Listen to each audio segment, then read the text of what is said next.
Welcome into Rounding the Bases, the podcast about culture and leadership with a baseball twist, presented by Community America Credit Union. This is an interview that, quite frankly, I didn't have to do a lot of research for because I know my guest very well. It is longtime Kansas City Royal, retired Major League Baseball player, 8-time Gold Glover, Alex Gordon, now a retired man. And I can say, you've heard me say this before, that in my long career in television, 26 years and 14 now with the Royals, there's no one that I covered, no athlete that I covered longer than you. 13 years we were together. So you and I could take this show on the road, I think. But I think the question that everyone would want to know, certainly Royals fans, but even non-Royals fans that listen or watch this podcast, what are you doing now? What's retirement like? Just living in my pajamas, really. No, I'm just catching up with family time. I spent so long playing this game, put in so much effort into this game, and it took away a lot of valuable time with my family. And, I've been coaching my kids' teams. I've been trying to learn golf, which has been a hard process. We went skiing, which, as you know, when you're playing baseball, you can't go do. So just a lot of things that I haven't been able to do over the years. And I was telling my wife, Jamie, that when I retired, she's like, what are you going to do after you retire? And I was like, well, I'm definitely going to take a year, maybe two off of just hanging with you guys, doing nothing, and just enjoying life. So yeah, but there's no such thing as nothing. First off, you're not the kind of guy that's going to sit on the couch 7 days a week. So you're still busy, right? Yeah, I feel like I'm busier now than I was when I was playing because I think everybody knew that I was focused on baseball, so no one really asked me to do anything.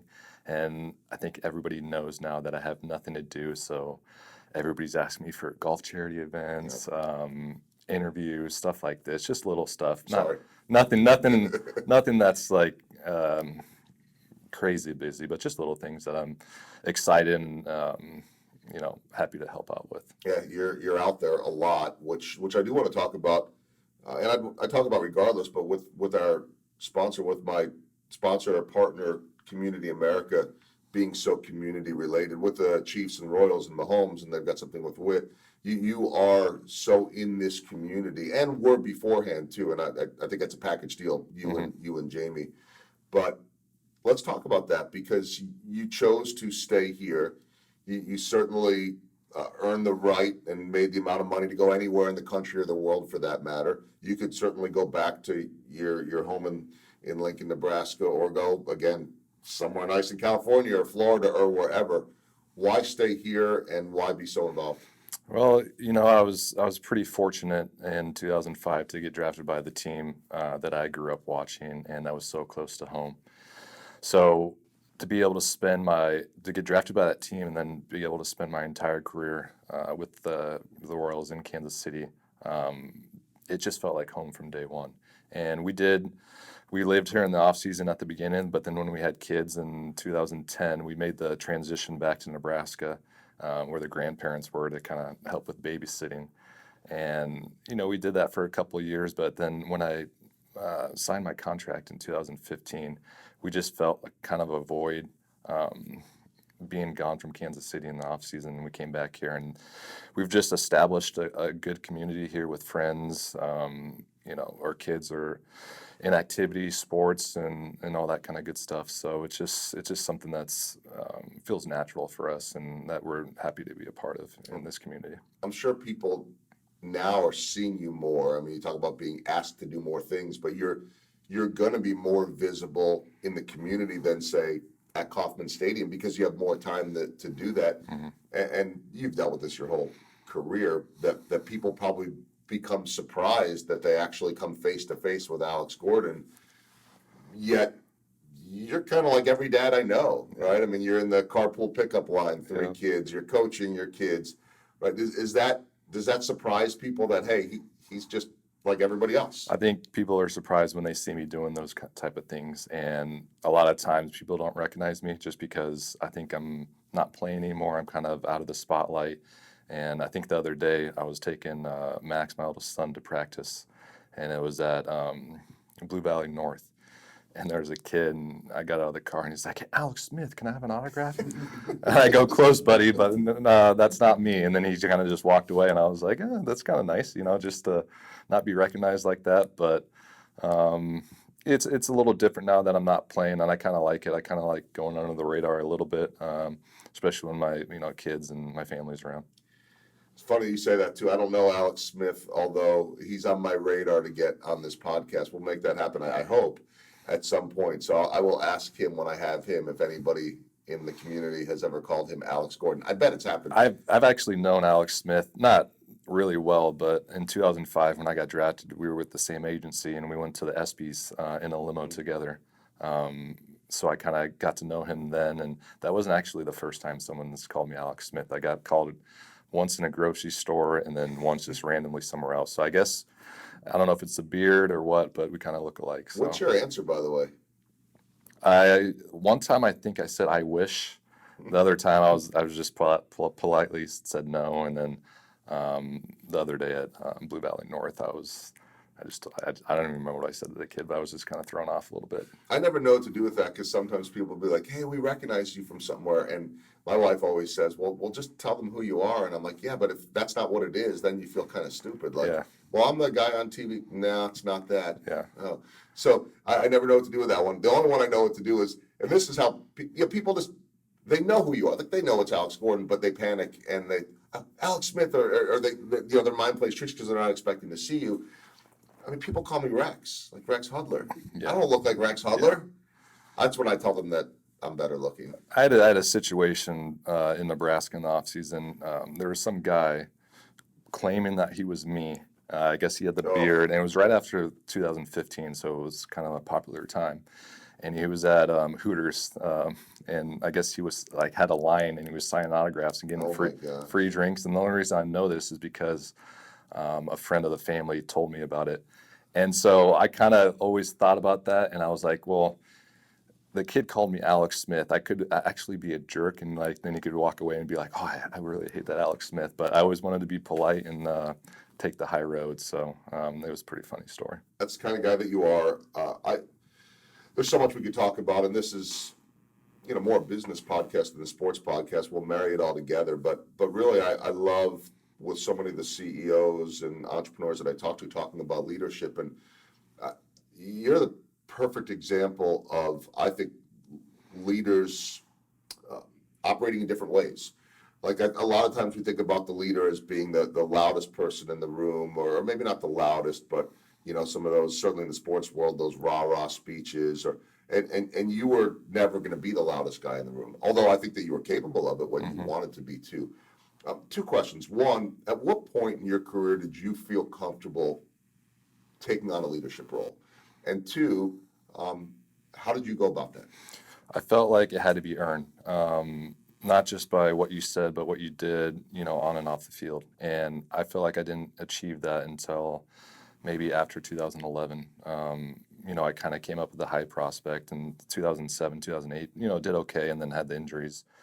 So I felt like I had to establish myself with the Royals to be that guy, that could step up and say something to a rookie or someone that wasn't doing things the right way. And I've always said, actions speak louder than words. And I'm not afraid to say something, but I really feel like showing someone how to do it is the best way to do it. And I think that's because that's how I always viewed, guys like Mike Sweeney and, Jason Kendall. Guys that went out and did it the right way. It meant a lot more to me than someone coming up and telling me to actually see it and see him get after it and work and show me the right way. Well, it's interesting too because I've seen you lead for a lot of years, but as good of a relationship as you and I always had and have now, there's still that line. Like I would never go up to you and say, "Hey, what did you say to this person behind the scenes?" Because I know the answer would have been, well, that's private. That's not for public consumption. And so much of what goes on behind the scenes is kept behind the scenes. But what I would always hear, I've never really asked you this, but we're after the fact now. So I would hear that, look, if someone needed to be talked to because they were not doing something right, which, by the way, doesn't mean you're not performing. It's not, hey, you need to have better stats. It's going about things the wrong way, right? Or there is a royal way of treating the game right and respecting and you're going about your business. But I heard that there will be some moments where you might pull a guy aside and maybe have that stern talk or give them some of that tough love. Was I hearing correctly? Yeah, absolutely. But I feel like you got to get to know the person before you do something like that. Like everybody's different. Everybody, you know, attacks the game or does things differently. Everybody comes from a different background, for whether it's Puerto Rico, where it's California, or Florida. You got to get to know the person and then kind of adjust from there. And that's what I try to do. And I never try to be the mean guy or the tough guy. I always try to be nice and warming and comforting. And I felt like guys took that the right way because I'd been through a lot of things. I've been through the ups and downs, and I had a lot of knowledge with that kind of stuff and how guys felt when they were not doing too well. And so I think that kind of meant a lot to them, and they took it the right way. But at the same time, you have to address everybody differently, and that's what I try to do first. I think I'd always heard, I don't remember what the expression is, something like, praise publicly and criticize privately, something like that, right? I'm guessing that when you would have to talk to someone like that, that it wasn't something that was in front of a lot of people. No, not at all. I never wanted to be taking credit for anything like that. It was always about just being a good person and treating people the right way, and that's what it was all about. And one of the best people I ever seen about treating people differently and treating them the right way was Ned Yost. How he controlled the clubhouse and how he interacted with every guy differently, but in a good way to bring out the best in them. And that's you kind of learn from people like that. And he was one of the best at doing it, and I kind of tried to follow in his footsteps. So how he treated me was different how he treated Salvador Perez or Danny Duffy or something like that. So you have to make adjustments and treat people the way they want to be treated, I guess. I hear this from a lot of people though in the workplace too. Like, how do you build trust? How do you build relationships? And I think that in your old workplace, the setting of a baseball clubhouse, and this is why, among many reasons, why I think baseball is so instructive in being successful every day in life, because it's every single day, and because it's such a diverse group of people. I mean, how many people growing up in this part of the country, Kansas City, Lincoln, Nebraska, get a chance to go to work with guys from the Dominican and Venezuela? You mentioned Puerto Rico, could even be Japan. Mm-hmm. How'd you go about building those relationships? Just trying to be myself. I always felt like I was a pretty easy guy to get along with, and I just try to be nice and try to treat everybody the way I wanted to be treated. And to be that leader, I feel like you need to earn that, and to earn that, you need to show people how to do things the right way. And that's what I try to do. I didn't want to come up to someone and say, this is how you got to do it, and then them see me not doing it the right way. So I had to show them first, and then I feel like after I did that, and after I kind of built that leadership role as far as doing things the right way, then you can address it and talk to people about things they maybe need to do differently, or maybe can correct or something like that. So I think there's something too to be said, and maybe this is a better question for Ned Yost, and I should have him on the podcast at some point, although I don't know if we'll get the video version or not, because the last time I asked him to do something like that and then try to get him on a Zoom call was when you announced your retirement. And he did give me some great stuff, but he said there's no way in hell that he's getting on a Zoom call because he's up in a tree stand, sure. deer hunting, Yeah. right? So we'll see if I can get him or not. But I've always heard that the top levels of leadership, certainly from a baseball standpoint, the manager say, needs to have those lieutenants, so to speak, or those advocates for him, and then he can kind of sit back and make sure that those top level leaders, those players, are handling everything, and that the structure works that way. You were one of those guys. More recently, Whit Merrifield has been one of those guys, and there have been many over the years too. How did that structure work? How did that trust work? Well, honestly, I mean, you spoke of Ned, but it kind of all started with Dayton. He was really our leader, and he wasn't all around all the time, but he was around a lot. And when he spoke brilliantly to the team, and it wasn't just words. His actions were behind his words and everything he said. And I think you kind of see that when you start to see the Wade Davis come back, you start to see the Greg Hollands come back, the Dysons. They want to be a part of what Dayton has delivered here in Kansas City as far as an atmosphere inside that clubhouse. So it starts with him, and then it kind of filters down. And he did a good job of hiring Ned Yost.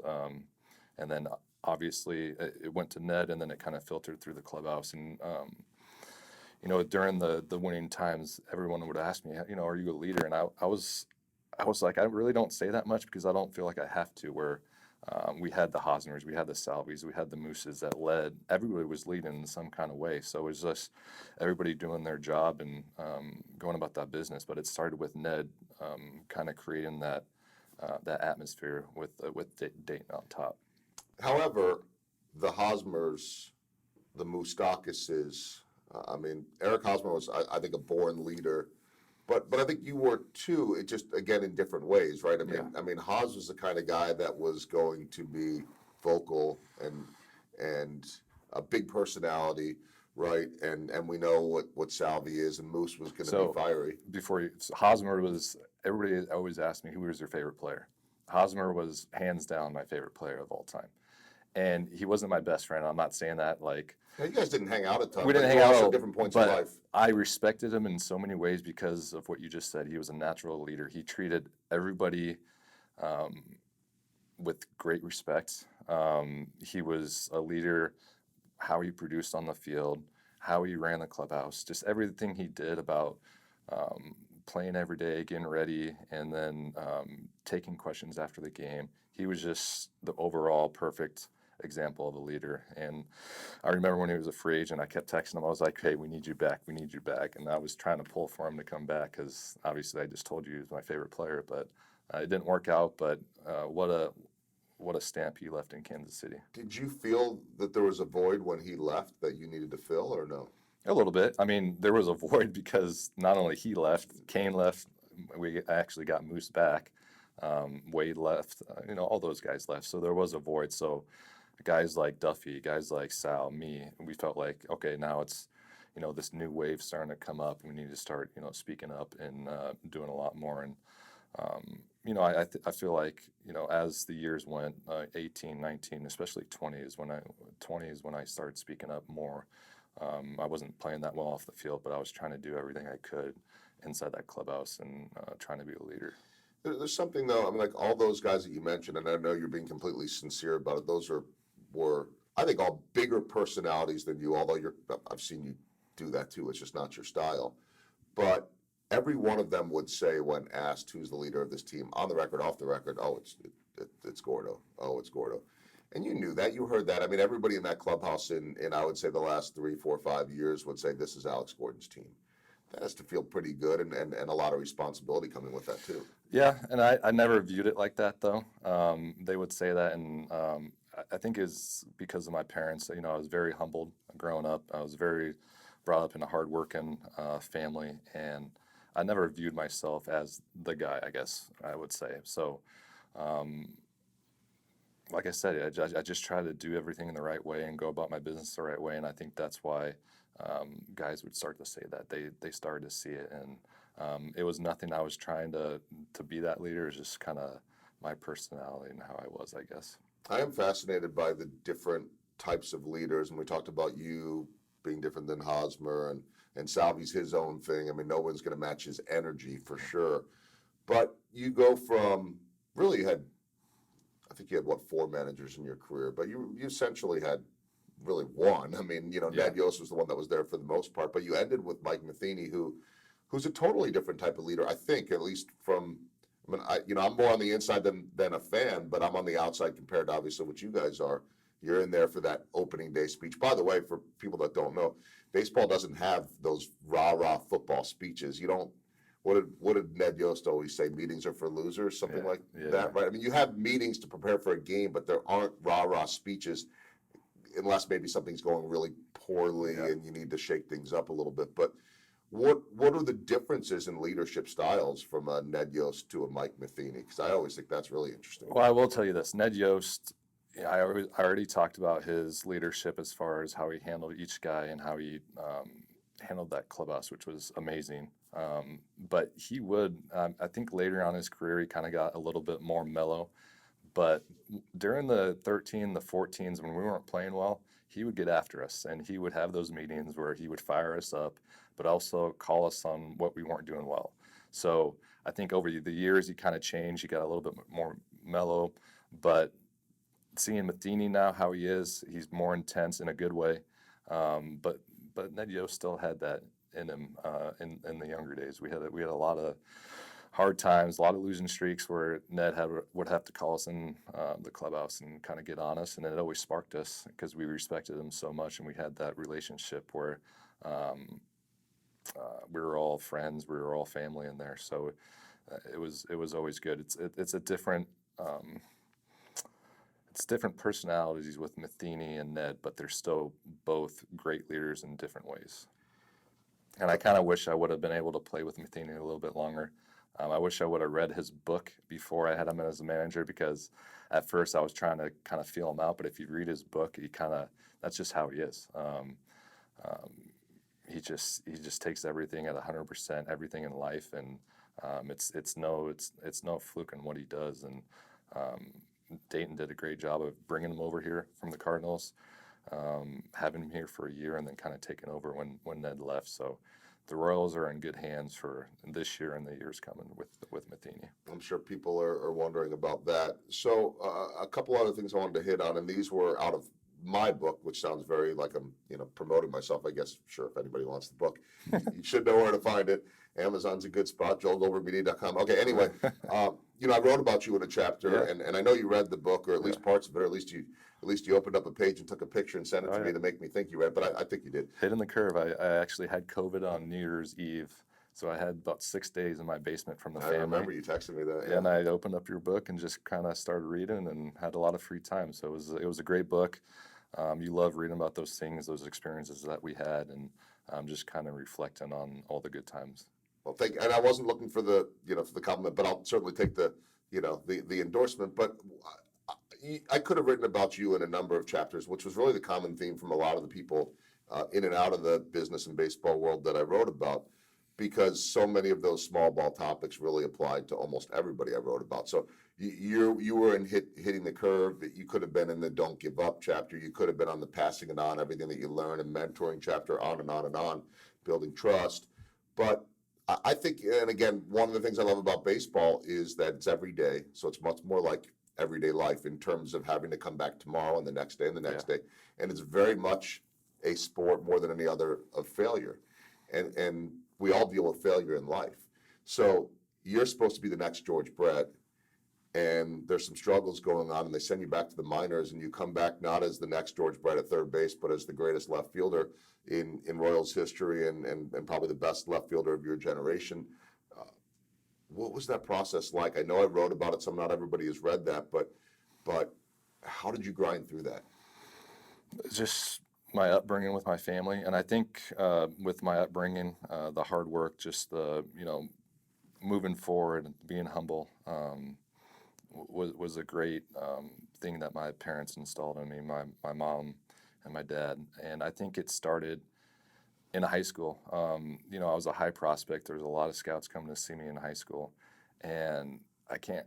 Everybody's dream growing up as a young kid playing baseball is wanting to go into the big leagues. And I was expecting to go pretty high in the draft, and the draft came, and I never got drafted.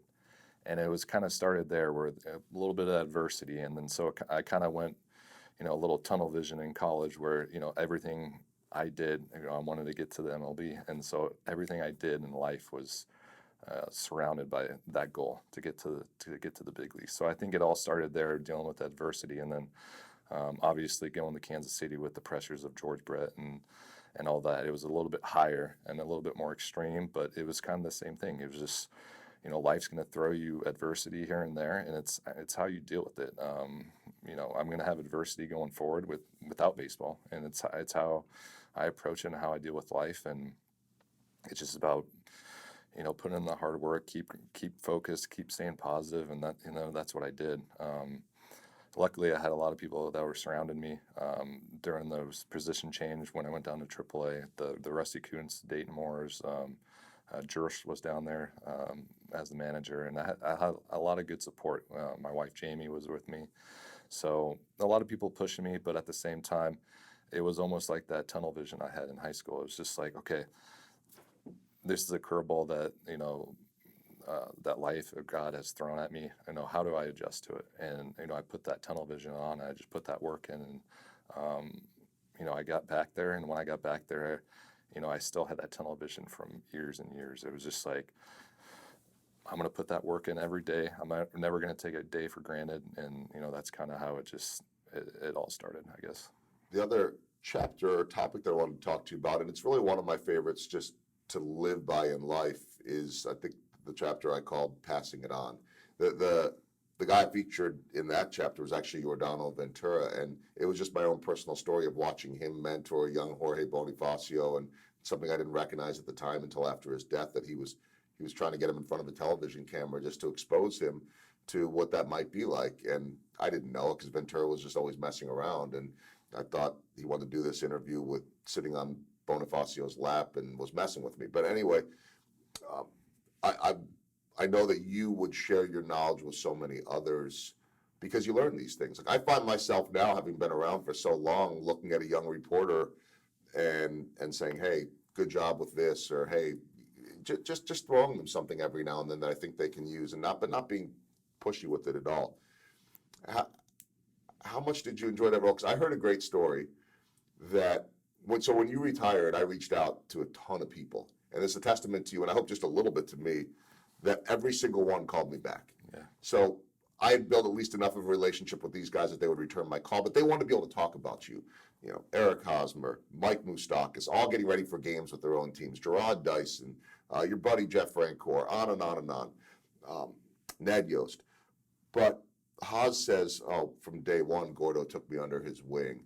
He bought me a suit. He did, and then I start hearing about Whit buying this guy a suit, and on, Hosmer doing this for this guy, and so there's clearly that, like, somebody did these things for you, and now you're doing it for them. Tell me about that." Yeah, it's a snowball effect. I was very lucky and very fortunate when I came up to the big leagues in 2007. I really don't think I was ready for the big leagues. Maybe on the field I was, but off the field maybe not. But I did have a person in my corner, and that was Mike Sweeney.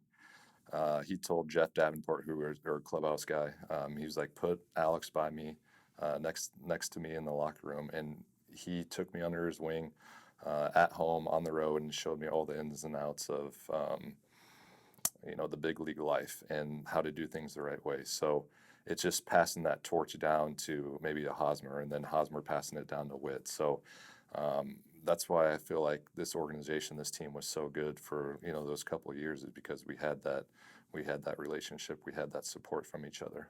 And I don't mean that you just buy a guy a suit. When you're making the kind of money that those big leaguers make, they can do that. It's not a big deal. But it's more just taking care of somebody, right? Mm-hmm. And sharing with them the right way to go about things. And that leads me, last question before I get to my baseball theme questions for a baseball guy. That leads me to building culture. I remember the first day that I came here. It was actually before I got here in 2007. So I don't know if you would have been there that day or not. The Cardinals, I was in with the Cardinals visiting the Royals, and I wanted to do a story on Adam Wainwright for the Cardinals pregame show, and Dayton had essentially helped draft him in Atlanta. Mm-hmm. And so I interviewed Dayton for a soundbite on that. But secretly, I also kind of wanted to meet him because I knew I had a chance of getting a job here, and I didn't tell him that day. And I remember saying, "What are you trying to do here?" He goes, "Well, I'm trying to build a championship culture." Yeah. And I didn't say it publicly, but I'm thinking, well, good luck with that. I mean, the Royals are one of the worst teams in baseball. I mean, you remember what they were like. But he did it. He built a culture here, in part with guys like you and guys like Hosmer, and passing it on and doing all of those things. What's the biggest key to building a culture, and one that can be sustained? Because I'll say this, Gordo. While the Royals in your last few years went back down in losses, I don't think the culture went away. I think you guys, like when you got to Kansas City, there wasn't a great Royals culture, even if there were good guys like Mike Sweeney. Yeah. That culture that you were a part of is still there to this day, win or lose. So how do you build that? It starts with the people up front, the leaders.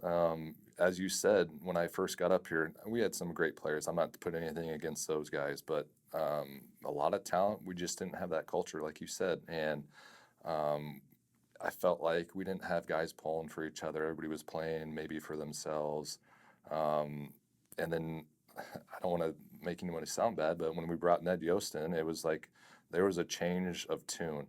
And obviously, we're having a lot of talent come up through the minors, so that's always going to help. But like I said, we had talent, we just never put it together. And when we got those young guys up, it took a couple of years to get that culture right. And once we did, there was nothing that was stopping us. We were playing for each other. We were a family in there. We would do anything for each other. If one guy would have called me up at 3 o'clock, it didn't matter who was on that team in 13, 14, 15. I would have done whatever they wanted because that's just how we were together. We were pulling for each other. We had each other's back. And some of the best things during that time was, when I would go out in the community and people would tell me when they'd watch the games, I can tell you guys like each other. I can tell you guys are having fun. And that actually, it gives me goosebumps right now talking about because it was. We weren't even thinking about results or playing baseball. We were going out there playing as a team and having fun. And it meant a lot to me when people told me that and they could see that from afar. All right, I always ask my guests 3 baseball-themed questions, but you'll be one of the rare guests that actually gets to answer it in a baseball way, because it's usually meant to be a business question. I know the answer to the first one, although maybe I don't, but I'm pretty sure that I do. But I always ask my guests, what's the biggest home run you've hit professionally in your career? And they have to talk about some big job or some big moment or whatever it is within their business or the company that you're leading. But you actually hit 190, I think, career home run. 187. So my 187. goal in 19, you make kind of small goals here and there. I wanted to get to 200, and it never Come worked back. out. I could come back. I might be taking a year off to kind of get the body right, like everybody else does, and then come back. But, Breaking news now. yeah, that's still on the books, but we'll talk about that later. But I think COVID kind of had a little something to do with that in 2020. But it was a goal of mine to get to 200. But So biggest home run. biggest home run, obviously 2015. Everyone's going to talk about that, but I'll give you a different one. That was the Game 1 World Series 9th inning, which I saw from a parking lot because I was getting ready for a post-game show that had to be done in the parking lot. I heard it. I didn't really see it, but okay. What's the other So one? 2013, after the All-Star break, we started to make that run as far as making the playoffs, and our team started to develop this, confidence that hey, we can be in the postseason, we can win, even though we haven't done it in 30 years. It's possible. And then 14, we came in with a lot of expectations. We were kind of just, muddling around 500 or less. And then, we were facing the Twins, not many fans in the stands. And it was, I think, halfway through the year, and it was like 1-0. And we had a man on first, and we're facing Glenn Perkins, who I had no, past success against him. So, it's a tough at bat. And he hangs me a slider, and I hit the walk-off home run. And after that, we kind of hit our stride, I felt like, and kind of just took off. And that's kind of where I felt like it all started. And I remember Ned having because he always had our back. That's what a good manager, a good players manager does. And he came in the press conference and kind of called out the fans and was like, you guys just missed a great game. This team is starting to figure it out. And it kind of gave us that spark where, the fans started filtering in a little bit more, and it started giving us a little bit more energy. And then that's, like I said, how we kind of took off. So obviously 15, but that was a big one for me in 2014. The second question, baseball themed, is biggest swing and miss, and what did you learn from it? So this doesn't have to be a strikeout per se, but it could just be a moment that you missed on. Oh, biggest swing and miss. Obviously, I'll go to 2014 again in Game 7 when I, hit the triple and kind of came up short. Just looking back on it now, obviously Jersh made the right call, not sending me against Bumgarner right there. But, I always look back on it. People always ask me, and it's just the what if, like what would have happened? Would I have ran Buster Posey over? He made the catch rule, like not running anybody over. It would have been a replay. Would he made a good throw? Just all the, what ifs. So not that I take anything back from what the play, but it's just the what if what would have happened. Play that out. Yeah. Maybe it becomes a little easier because you Yeah. guys won the next year. I mean, obviously we have Salvi coming up next, so we have all the confidence in the world in. But just having Bumgarner on the mound and what he did that whole postseason, it was just like, I don't know, it's just tough to swallow. I couldn't say that dude's name for a while. Yeah. It felt like a bad word. I didn't like him that much, or my family doesn't like him, but I respect what he does and how he goes about his business. Yeah, he's a tough old school guy like you. He gets after it. So I love the way he plays, and I hated him in 14, but just overall, I'm a big fan of his. Then the last baseball themed question, small ball. What is small ball to you? Ooh, that's a pretty intense question. I think small ball, I guess when I think about it right now, just off the top of my head, is just all the little things you do when people aren't watching to deliver success when people are watching. And that's, what guys do. I'm just going to talk about baseball. What guys do when people aren't watching and, getting their workouts in, getting their treatment, all the stuff that people don't see in almost like a 12-hour day for baseball players. So it's that routine that everybody establishes. It's that work behind the scenes that nobody cares that, or we don't care that people see, but hopefully they kind of see what happens out on the field, and we can kind of deliver for them. So it's the small things you do when no one's watching for the big results. Yep, I love that. And they're not supposed to see those things. They're supposed to see the results. All right, 4 final questions as we round the bases. You don't know what these are. I don't know what these are. I'm going to make them up on the fly, Perfect. which I often do.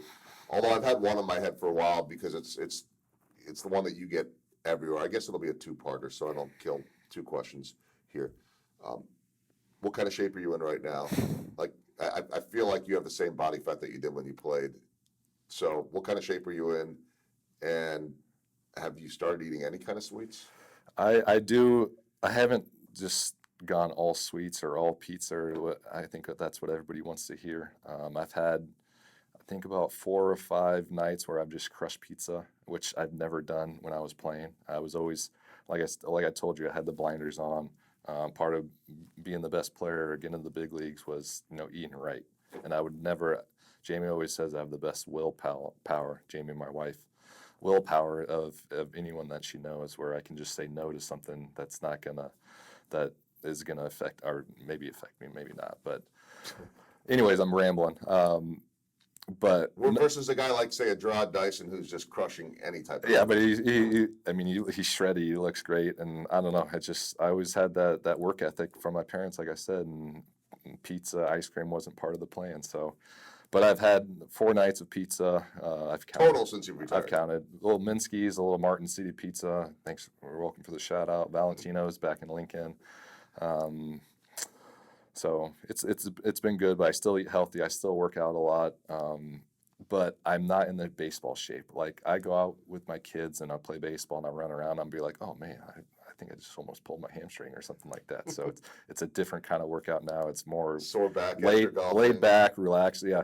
So the other day I went to Hallbrook and played 18 holes and I walked it, which I was like, yeah, but no big deal. And I got home the next day, or that day, and then the next morning I couldn't even move. So and that was just walking. So I now understand why Tiger's in so much pain all the time. I mean, that's a hard game to play, and I was always like, golfers aren't athletes until I started to play it, and I'm like, this is a hard game. So. All right. Well, I'm amazed that you had 4 nights of pizza, because I don't think you had any during your big league career. Maybe one. One, and that was a special night. Yeah, that was 15 after the World Series in the hotel room. So we had a fun time that night. I'll tell you that. I believe it. And I think there was ice cream once in the Seattle clubhouse. Is that right? Well, that was okay. That was a panic move. That was 2011. So in Seattle, they had this freshly, ice cream machine. Everybody crushes it, and it's so good, and everyone speaks so highly of it. And they always like, Gordo, get some ice cream, get some ice cream. And I'm like, no, never. Obviously, the blinders, whatever. So I was warming up before the game, and I got really lightheaded, like I was going to pass out on the line doing my sprints. And Jeff Francoeur, who's one of my best friends, and Ryan Stoneberg, who's the coach, or the strength coach, who I've been with for a long time, knows what he's talking about. So I told them both this, and he was like, you need some ice cream. You need some sugar in your body. And so I just ran in there. I got a cone, ate it real quick, came back out. I don't remember how I played. If I would have hit probably 2 home runs, I would have had an ice cream cone. For sure. Probably every other game, but you obviously didn't. No, I probably had a bad game, and I blamed it on the ice cream. So, but good? It was really good, and I enjoyed it, and the lightheadedness was gone, and that was the Seattle ice cream trip. Yeah.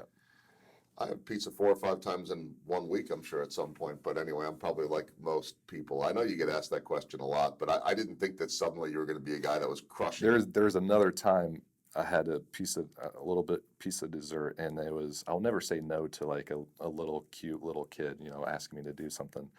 It was in Fan Fest, and I think she was like 12, 13. She was doing an interview like this, asking me questions, random questions. She's like, I brought a chocolate bar. Will you eat it for me? I heard you don't like desserts. And I was so mad, but I was like, yeah, I'll eat it. And I took a bite and, I had a little bit of it, but I couldn't say no to that cute little girl. So There's the key. there's So, another so time. like on your kid's birthday So if parties? you ask me for something, I'm probably going to say no. Yeah, Just- right. I know. So like when Max or Sam or Joey have a birthday party, it's a small piece of cake or no? No, and they always try to stuff it in my face too. Of And course. that's just how Daddy is, and they know it, so they try to antagonize me and everything. And when I do eat the pizza, they're just like in shock. And the people that are in shock more than my wife and kids are like my brothers and my parents, because they saw how I used to be and then how I transitioned into just everything healthy. And they were like, anytime I pick up a piece of pizza or dessert, they're just like, can't believe it's happening. So Some things never change. All right, second question as we round the bases. What type of coach are you? I know that you're coaching some youth baseball. yeah, coaching youth baseball. I actually coached the basketball team, which I actually enjoyed more than baseball because, I've played baseball for so long, and I feel like I'm learning stuff at basketball and then teaching. And basketball was a lot of fun, but it's baseball season now. I'm coaching baseball, helping out with 3 other coaches who do a great job, and we just try to, coach it the right way with, hustle, attitude. Not about performance. It's about having fun, but also playing the game the right way. So you will never find us really yelling at a kid. We will get on them if they're not hustling or doing things the right way. But it's all once you get into that game of youth baseball, you kind of see some coaches not doing it the right way, and then you kind of learn from that and say, hey, this is how it has to be done. So we're trying to establish that with our team, and hopefully with the community of Kansas City, we'll start picking up on it a little bit more, because there is a lot to be learned out there with other coaches and other parents too. So I think people can be better. You see some stuff every day, no doubt about it, Yeah. out there. It does. It starts with the parents too. I guess that could be a lecture. It doesn't need to be. Everybody's heard it before. It's just amazing what can go on out there. All right, third question as we round the bases. I always got a kick out of people in the media, and nobody ever had a bad word to say about you, but they often would ignore you because they just like, well, we can't find him, or it's you weren't going to be giving the silly stuff that Salvi was or whatever, right? I mean, they gravitate towards those big personalities, but I don't think I ever had a no from you in all the years. It just had to be on your terms because you were so busy with your routine, right? Yet I always saw a different side of you that maybe others didn't, and maybe that's why we were closer. At least I felt like we were. Is the humor? Like, it's very under the radar, but any of your teammates know that you're a prankster. You have that side of you. It's just very subtle, right? I don't know how many times you mess with me. Go to shake my hand, wow, and there's pine tar smeared all over the glove, and now I'm wearing that the whole rest of the day. Yeah. Or the amount of times I've told you this before, where you would intentionally walk through our shot just to try to mess it up while we were on the road, and I'd be like, we were in a commercial, dude. How much did you enjoy kind of being that prankster, just having fun with guys? So I will tell you, my personality is I'm pretty quiet if you don't know me, but once I gain your trust and I like you, I guess I kind of open up and I become a little bit more talkative, more of a prankster, and that's why I was always willing to talk to you, always willing to joke around with you, is because I got to know you, I liked you, and I trusted you. So not against any other media people, but maybe I didn't know them, so maybe that's why. You didn't have a bad rap. It just to me, you were a go-to guy. That was just my personality. But I always wanted to have fun. I always wanted to keep the clubhouse loose and enjoyable. And I'll speak of the Royals right now during a 10-game losing streak. That's the things that you need to keep in that clubhouse.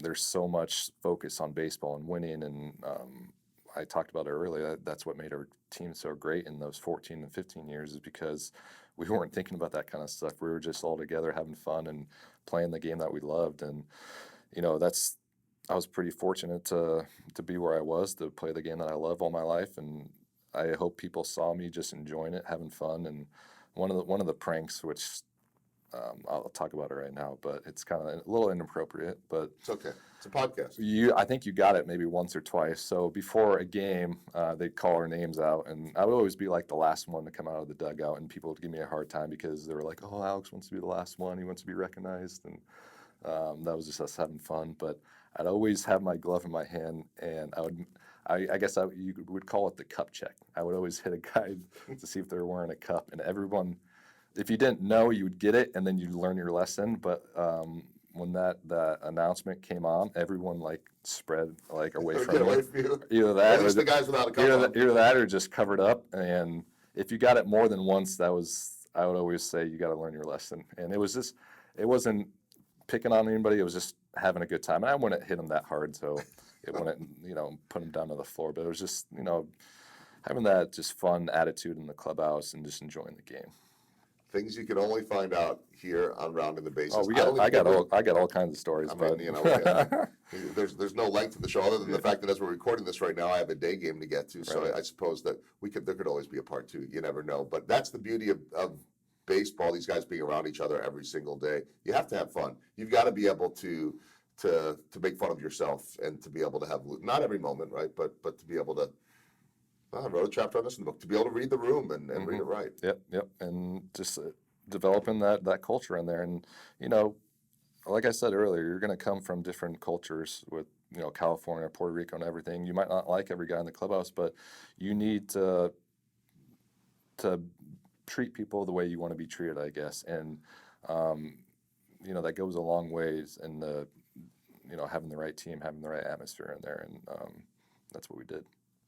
All right, last question. It's the walk-off as we round the bases here and wrap things up. Let's talk about what's next. You're not a year removed yet, so if it's going to be 2 years, you got some time to figure out whatever it is. But I know you've thought about it a little bit. I know your sense of humor, but I really don't even know if you're pulling my leg when you say, maybe I'll come back or not. I don't know if there's anything there, but any thoughts of possibilities when this is all? What am I, 37? I just turned 37. I do see, the Wainwrights, the Pujols, even though he just got released, but Nelson Cruz, all these older guys still playing at 40, and it makes me think, could I still be playing? But I'm actually in a good. Sounds like you're missing it a little bit, though. A little bit. I mean, I watch the Royals game every night. I mean, I'm always going to miss it. I mean, every retired baseball player that's been around probably could say that. So I watch it every night. I still root for the guys. I watch the Royals game every night, but I also pull up, Hosmer stats every night. I pull up the Moustakas stats, Kane stats, see how they're doing, just because I've built that relationship with them. I'm always pulling for them.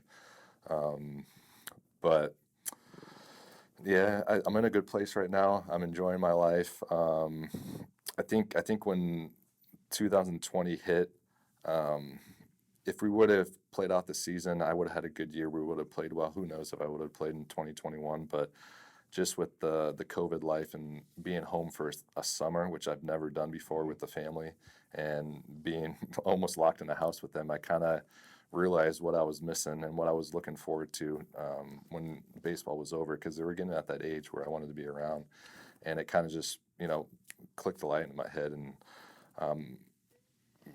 I wanted to play out the season because I didn't want to just take off or anything like that, but I kind of knew when I came back in 2020 after the work stoppage ended, I kind of knew that was the end of it. And I didn't really tell anybody. My wife knew, but I didn't tell anybody until maybe at the last week. I told Jeff Davenport, and I wanted to make sure that the people that I've been around with for years and years, that they knew that I was going to walk away. And not that I wanted them to do anything. And I told them, because we were still kind of in the race, and I was like, I don't want to put any distractions with the team or anything like that. So you can celebrate me when we're out of the playoff race and everything like that, and maybe the last series of the year. But I knew the whole season, and obviously the Royals did it right and sent me off the right way. They did a lot of good things. So it was the 4-game series with Detroit, and I felt like every day it was something new. And I think everything was great, but I think one of the coolest things was when I came in, I think it was either Friday or Saturday, and everybody had the pine tar on their back. Mm-hmm. Everybody in the clubhouse had the jersey with the pine tar on the back. And not only them, but Drew Butera, Hosmer, and all the guys in San Diego, to Tim Hills, Moustakas, they had it too, and they sent me pictures, and like it made me tear up a little bit because just looking back on it, just how much everybody meant to me, and hopefully I meant that much to them. It was a special day, but yeah, no coming back for me. I think I'm in a good place. All right, he now. just squashed it right And there. I kind of wish that obviously the fans were there Yeah. to send me off and everything because we've been through so much together, and it would have been pretty special. But one of the coolest things was the Royals. I don't know if I'm supposed to say this, but they let my family into the press box, so It's okay now. my whole family got to see my last game, which meant a lot, and just seeing my kids and everything, and it was emotional. It was pretty cool. Yeah.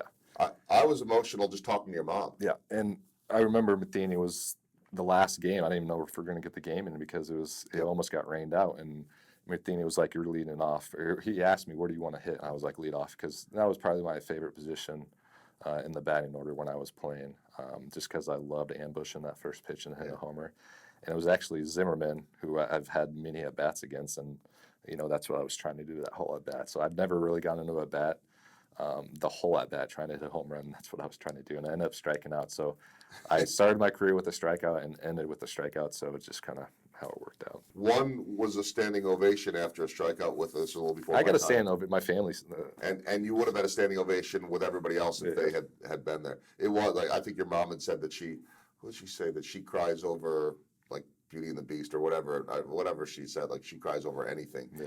But I mean, I was in tears just talking to your mom on the phone and then in person that day. But it was special just to see everybody there. It was one of the most special and emotional times for those of us that were there with you pretty much every step of the way. So, all right, so he's not coming back. Well, but he'll be in good enough shape if anybody needs him. I suppose that's the case. Whatever it is, I know you'll do it well. I know that you'll attack it with everything. That's who you are. So looking forward to continuing seeing you in the community, doing things. I know that you'll be visible. I know that you'll be around.